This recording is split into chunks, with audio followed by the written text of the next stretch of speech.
Good morning बच्चों। आज का जो अपना टॉपिक है वो अपन पढ़ने जा रहे हैं एपी। ठीक है, 10th क्लास का टॉपिक है एपी, अर्थमेटिक प्रोग्रेशन जिसको बोलते हैं हिंदी में, सॉरी इंग्लिश में, और हिंदी में इसको बोला जाता है समांतर श्रेणी। आज का अपना जो टॉपिक है वो है एपी, समांतर श्रेणी। ठीक है, तो मैं पहले आपको इसके बारे में बेसिक चीज बता देता हूं कि समांतर श्रेणी में होता क्या है, यानी समांतर श्रेणी आपकी क्या होती है, एपी आपकी क्या होती है। तो अगर अपन बेसिकली बात करें तो इसमें आपके पास कुछ नंबर्स होते हैं, कुछ नंबर दिए होते हैं एक सीरीज में, और उन नंबरों को देख के आपको ये बताना है कि ये एक एपी है या नहीं। ये बात आपको कैसे पता चलेगी? ये बात आपको पता चलेगी उनके बीच का डिफरेंस देख के, उनके बीच का अंतर देख के आपको पता चलेगा। जैसे यहाँ पे देखो 5, 10, 15, 20, यानी इनके बीच में जो आपका अंतर चल रहा है वो 5-5 का अंतर है। यानी ये आपकी जो श्रेणी है, ये जो आपकी सीरीज है, ये एपी में है, ये एक समांतर श्रेणी है, यानी इसके बीच का अंतर बराबर चल रहा है, इसलिए अपन इसको एपी में बोल सकते हैं कि ये सीरीज आपकी एपी में है। अब अगर अपन बात करें एपी में क्या क्या क्वेश्चन होते हैं, किस किस टाइप के क्वेश्चन होते हैं, वो अपन बात करते हैं। जैसे ये आपको एक एपी दे रखी है, इस एपी में ये आपका जो होगा, ये आपका हो जाएगा फर्स्ट टर्म, यानी प्रथम पद। पहला पद आपका ये हो गया, ये आपका हो गया सेकंड टर्म, ये आपका हो गया सेकंड टर्म। फिर अपन बात करते हैं इसके बीच का, जो सबके बीच में कॉमन डिफरेंस है जिसको बोला जाता है अंतर। इन सबके बीच में जो डिफरेंस है वो सब में कॉमन है, बराबर है, समान है। तो अपन यहाँ पे बात करते हैं कॉमन डिफरेंस निकालने की। वो आपका निकलेगा सेकंड टर्म में से फर्स्ट टर्म माइनस कर दो, 10 में से 5 माइनस कर देंगे अपन, यानी ये आपका अपन ने निकालना पता लगा लिया कि अपन कैसे निकाल सकते हैं कॉमन डिफरेंस। इस सेकंड टर्म में से फर्स्ट टर्म अपन माइनस कर देंगे, सेकंड टर्म में से फर्स्ट टर्म अपन ने माइनस कर दी, तो ये आपका कॉमन डिफरेंस आ गया। कॉमन डिफरेंस को अपन डी से लिखते हैं, हिंदी में इसको बोला जाता है सार्व अंतर। देखो बच्चों, अपन कोई भी टॉपिक पढ़ेंगे उसमें जल्दबाजी नहीं करेंगे, आराम से उस टॉपिक को बिल्कुल बेसिक से उठा करके और लास्ट लेवल तक समझने की कोशिश करेंगे, ताकि अपने पास उस टॉपिक से रिलेटेड हर एक जानकारी पूरी तरीके से हो। मेरा मानना है कि अगर अपन स्टार्टिंग में ही बच्चे को बेसिक से सारा कुछ समझाएंगे तो चाहे कैसा भी क्वेश्चन आ जाए बच्चा उसको इजीली अटेम्प्ट कर पाएगा। तो यही सोच के मैं आपको एकदम छोटी से छोटी चीज से लेकर ये लास्ट सारी बड़ी से बड़ी चीजें आपको टॉपिक में समझाने की कोशिश करता हूँ। मैं चाहता हूँ वीडियो में जो बनाऊं आपके लिए वो ज्यादा बड़ी ना बनाई जाए, ताकि छोटी छोटी वीडियो में आप पढ़ाई से बोरियत भी ना फील करें और आपके जो टॉपिक है वो इजीली आपके क्लियर होते चले। तो इस आज की वीडियो में अपन मैं एपी आपको समझाने की कोशिश करूंगा। हो सकेगा अगर वीडियो ज्यादा बड़ी नहीं होगी तो अपन इसके कुछ क्वेश्चंस भी करके देख लेंगे, बाकी अपन नेक्स्ट वीडियो में इसके क्वेश्चन स्टार्ट करेंगे।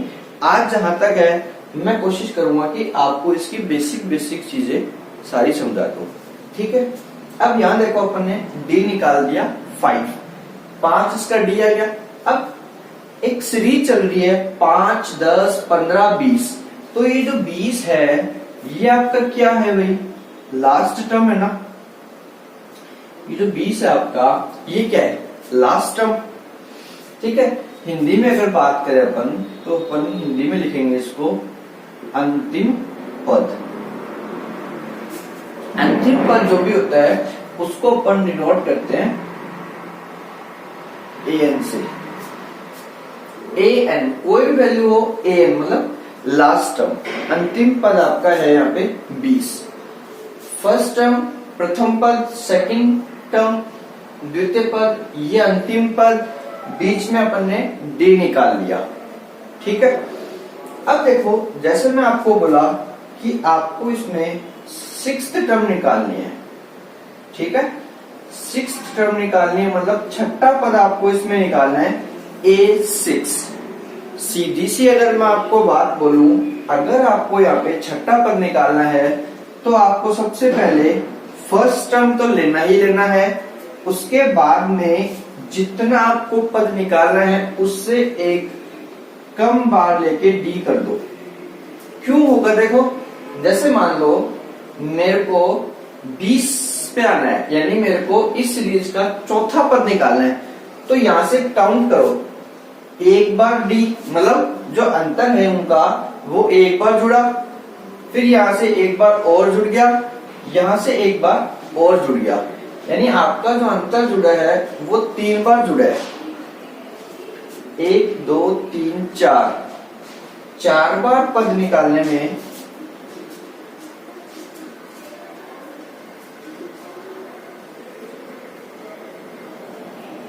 आपका जो डी जुड़ा वो 3 बार जुड़ा। फर्स्ट टर्म में प्रथम पद में 3 बार डी जब अपन जोड़े तो आपके पास चौथा पद आया।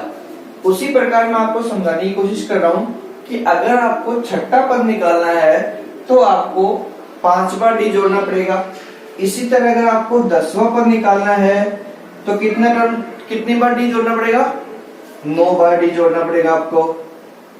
ठीक है, ये वाली बात आपके लिए होगी अंतिम पद निकालने की, यानी आपको एक सीरीज दे देगा, फिर बोलेगा कि 5वां पद निकालो, 10वां पद निकालो, 12वां पद निकालो, तब आपको इस हिसाब से करना है। और अगर मैं बात करूं फॉर्मूले बेस की, तो आपका जो फॉर्मूला होगा वो आपका फॉर्मूला होगा एन ही तो निकाल रहे हो आप, एन का आपका फॉर्मूला होगा A1 plus n-1 into D. ये आपका होगा लास्ट टर्म निकालने का फॉर्मूला। यहां से निकाल दो चाहे यहां से निकाल दो, वैल्यू आपकी सेम ही आएगी। जैसे अपन इसी क्वेश्चन में करके देखते हैं। ये जो अपनी सीरीज है इसमें मान लो मैं आपको बोला कि आपको 8th टर्म निकालनी है।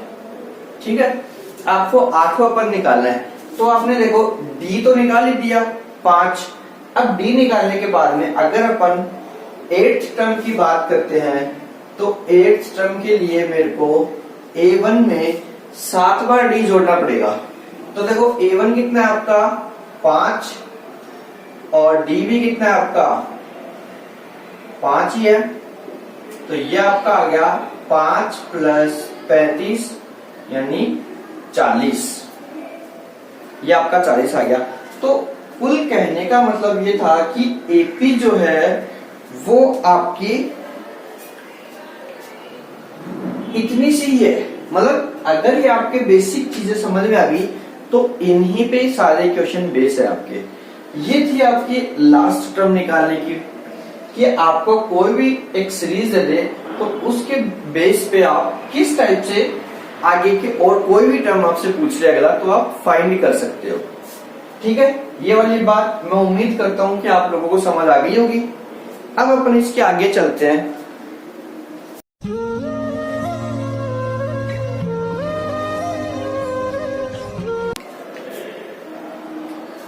एक तो आपसे डायरेक्ट क्वेश्चन पूछा जाएगा, जैसे मैंने अभी आपको थोड़ी देर पहले बताया था।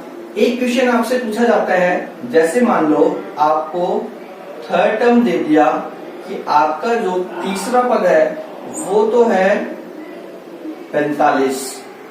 ठीक है, और आपका 5वां पद आपको दे दिया जो कितना है 5वां ले लो या फिर छठा पद ले लेते हैं अपन। छठा जो आपका पद है वो आपका 90 दे दिया आपको।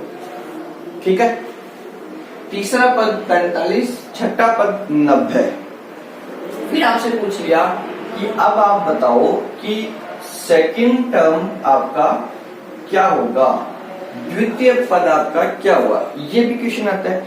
ये जो है इस टाइप के बहुत से क्वेश्चंस एग्जाम में पूछे जाते हैं। अब इसको करने का अगर अपन बात करें इजीएस्ट वे जो है, जो सबसे आसान तरीका है वो देखो, जैसे आपको दे रखा है थर्ड टर्म दे रखा है आपको तीसरा पद, यानी A3 आपको दिया हुआ है 45 45। A3 कैसे निकाल सकते हैं अपन? A1 में 2 बार D ऐड करके निकाल सकते हैं। फिर आपको दिए, इसको इक्वेशन फर्स्ट दे दो, फिर आपको दिया हुआ है सिक्स्थ टर्म आपको दिया हुआ है 90। सिक्स्थ टर्म आप कैसे निकाल सकते हो? A1 में 5 बार D प्लस करके, ये आपकी सेकेंड इक्वेशन हुई। ठीक है, फर्स्ट और सेकेंड इक्वेशन दोनों को आप एक साथ रख के सॉल्व कर सकते हो। A1 plus 2D equals to 45 और A1 plus 5D equals to 90। अब देखो A1 दोनों प्लस में है। अब अपन क्या करेंगे, इसके नीचे साइन सबके चेंज कर देंगे। एक का अगर आप साइन चेंज करते हो तो आपको सभी के साइन चेंज करने पड़ेंगे। तो A1 से A1 आपका कैंसिल हो गया। 2D आपके पास प्लस में है, 5D आपके पास माइनस में है। तो 5D में से 2D आपके माइनस हुए, तो माइनस वाले आपके पास 3D बच गए।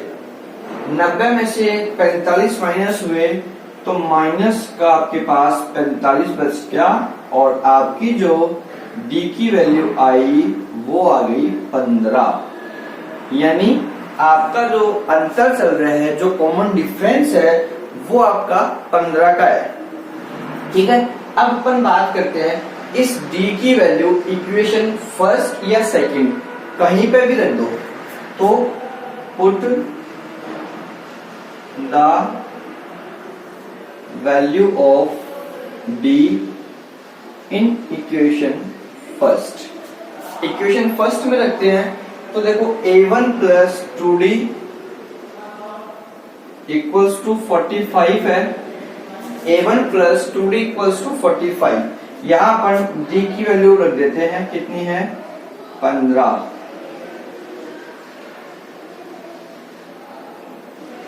तो आप यहां से A1 निकाल दोगे, A1 आपका कितना आ जाएगा? 15। यानी 15 आपका A1 है, 15 ही आपका D है। आपसे पूछा है A2, यानी सेकंड टर्म आपसे पूछा है, तो A2 आप निकाल सकते हो A1 में D प्लस करके, यानी 15 प्लस 15 बराबर 30। कोई सा भी निकाल सकते हो आप, A2 हो, A7 हो। A7 कैसे निकालोगे?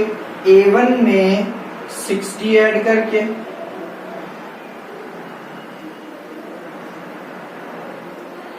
पंद्रह प्लस 90 105। यानी मेरा समझाने का मतलब था कि इस टाइप के अगर कोई क्वेश्चन आते हैं एग्जाम में, तो आपको सब्स्टिट्यूट या फिर एलिमिनेशन मेथड का यूज, मैंने यहाँ पे एलिमिनेशन मेथड यूज किया है, इसकी जगह आप सब्स्टिट्यूट मेथड भी यूज कर सकते हो। तो इन दोनों मेथडों में से आपको जो भी सुटेबल हो, आप वो मेथड यूज करो। यूज करके फिर आप इस टाइप से इस क्वेश्चन को सॉल्व कर सकते हो। तो ये जो आपके क्वेश्चन चल रहे हैं, ये AN पे चल रहे हैं, मतलब लास्ट टर्म वाले पे, या फिर कोई भी टर्म आपको दे रखी हो, अपन एकदम आराम से इसीलिए कर रहे हैं ताकि हर एक छोटी चीज बारीकी से आपके समझ में बैठे, ताकि आप एग्जाम जब दो या फिर जब भी आप क्वेश्चन सॉल्व करो अपनी बुक के, तो आपको बिल्कुल भी प्रॉब्लम ना हो। ठीक है, ये चीज एकदम डीपली मैंने आपको समझा रहा हूं ताकि आपको समझ में पूरी तरीके से आ जाए। ठीक है, और आप बुक की क्वेश्चन आराम से कर सकें। अभी ये जो मेरा बेसिक मेथड है, मैंने एग्जाम्पल भी मेरे मन से लिए हैं, अभी तक सब कुछ मैं आपको बुक का भी कुछ नहीं कर रहा हूं, मैं सिर्फ मेरे बेसिक मेथड पे आपको बताने की, आपको समझाने की कोशिश कर रहा हूं, ताकि आपके दिमाग में जो भी क्वेश्चन है वो एकदम कंसेप्चुअल तैयार हो। जो भी आप क्वेश्चन सॉल्व करो वो आपके एकदम कंसेप्ट वाइज क्लियर हो, ऐसे नहीं कि रटाफिकेशन करवा दिया, फॉर्मूले याद करवा दिया और फॉर्मूले पे बेस क्वेश्चन है, तो फॉर्मूले तो आप घर पे बैठ के भी याद कर सकते हो। फॉर्मूले पे बेस अगर अपन क्वेश्चन करते हैं तो फॉर्मूले तो आप घर पे भी तैयार कर सकते हो, फॉर्मूले लगाओ और क्वेश्चन। लेकिन मेरा जो मेन मकसद है वो ये है कि आपको सारी चीजें एकदम डीपली समझाई जाए, आपको अच्छे से सारा उस टॉपिक से रिलेटेड बताया जाए जितना आपके आने लायक है। ठीक है, इस वीडियो में अपन इतना ही रखेंगे।